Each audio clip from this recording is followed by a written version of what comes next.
हम सब घर वाले सुबह नाश्ते की टेबल पे बैठे थे। मेरे साथ मेरी बहन बैठी हुई थी। उसका पाँव मेरे पाँव पे लगा। मैंने समझा कि शायद गलती से लगा होगा और हम सब घर वाले सुबह नाश्ते की टेबल पे बैठे थे। मेरे साथ मेरी बहन बैठी हुई थी। उसका पाँव मेरे पाँव पे लगा। मैंने समझा कि शायद गलती से लगा होगा और फिर उसका हाथ आहिस्ता आहिस्ता मेरे पे आया। मैंने एक दफा उसका हाथ हटाया क्योंकि घर वाले सब बैठे हुए थे।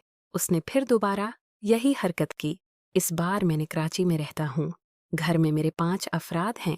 एक मेरी बहन, 2 हम भाई हैं और मेरे उम्मी अपना तीर। उसके हाथ में मेरा नाम इमरान है और मैं 25 साल का हूँ। मैनावर अबू रहते हैं। बहन भाइयों में सबसे बड़ा मैं हूँ। मेरे दूसरे भाई का नाम कामरान है और बहन का नाम ज़ौया है। मेरे अबू सरकारी मुलाजिम थे लेकिन अब रिटायर हो गए हैं और मेरी अम्मी हाउस वाइफ हैं। सारा दिन घर पे होती हैं। मैंने अपनी तालीम मुकम्मल कर ली थी। अब मैं अच्छी से नौकरी की तलाश में था। फ़िलहाल तो मैं घर पे रहता था।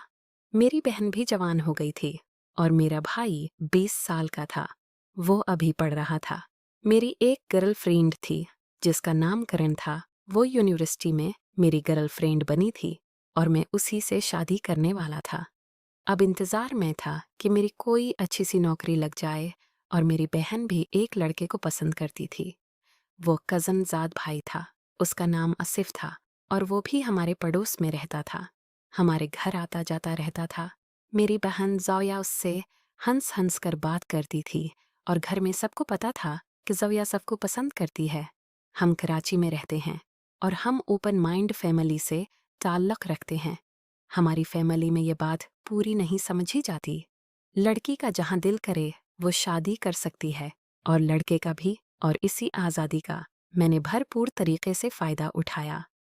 एक रात मैं अपने घर में सो रहा था। रात काफ़ी थी। मुझे बेचैनी से नींद नहीं आ रही थी। मैं सिगरेट पीने के लिए अपनी छत पे गया तो देखा मेरी बहन ज़ौया वहाँ किसी से फ़ोन पर बात कर रही है। मेरे लिए ये आम सी बात थी क्योंकि मेरी बहन के पास फ़ोन था। वो किसी न किसी से बातें करती रहती थी। मैंने सीरियस नहीं लिया, लेकिन जैसे ही मेरे कानों में आवाज़ पड़ी कि वो किस किस्म की बातें कर रही है, मैं समझ गया कि वो ज़रूर आसिफ से बातें कर रही होगी।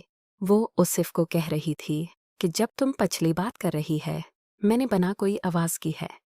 उसके पीछे खड़ा रहा और उसकी बातें सुनता रहा और फिर वो उसी को कह रही थी कि अगली दफ़ा तुम कब आओगे? मैं आज भी छत पर बैठी हूँ। तुम चाहो तो आ जाओ, मैं नीचे इके गेट खोल देती हूँ। शायद आसिफ उसे मना कर रहा था। मेरी बहन बहुत असरार कर रहे थे। शायद उसका दिल कर रहा था कि इस वक्त उसे वो चीज़ सता रही थी। मेरी बहन ने आसिफ की बहुत मन्नतें की, लेकिन वो ना आया। शायद उसका दिल भरा हुआ था।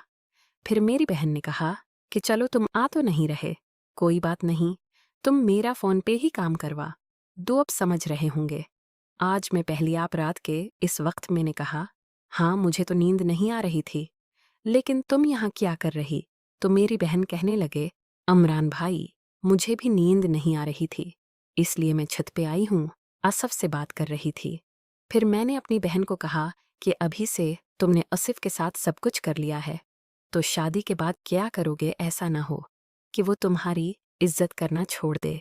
मेरी बहन ने कहा कि लगता है आसिफ भाई, आपने सब कुछ सुन लिया, और फिर वो शर्माने लगी। मैंने उससे कहा कि हाँ मैंने ये भी सुना है, तुम इसकी मन्नतें कर रही थी, लेकिन वो यहाँ उन्हें रहा। तुम कहो तो मेरे ठीक है, वरना कोई जोर जबरदस्ती नहीं है। और फिर उसने बिना कोई जवाब दिया नीचे चली गई। वो जैसे नीचे गई तो मैं डर गया। मैंने सोचा कि ये मैंने है क्या बोल दिया, वो कहीं उम्मी और अबू को न बता दें। उसके बाद मैं काफ़ी पूछता रहा था कि मुझे अपनी बहन से ऐसे बात नहीं करनी चाहिए थी, लेकिन क्या करता, अब जो होना था वो हो गया था। इसी तरह मैंने छत पर 2-3 सिगरेटें पी और फिर मैं भी नीचे एक अपने रूम में सो गया। आज मैं उठा तो मेरी बहन का मूड कुछ अजीब सा था।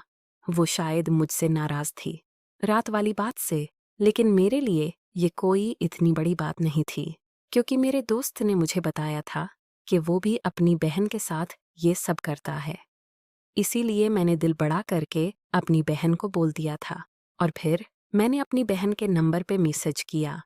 मैंने कहा, अगर तुम्हें रात वाली बात बुरी लगी हो तो मैं तुमसे माफ़ी मांगता हूँ। आइंदा मैं ऐसे हरकत नहीं करूँगा।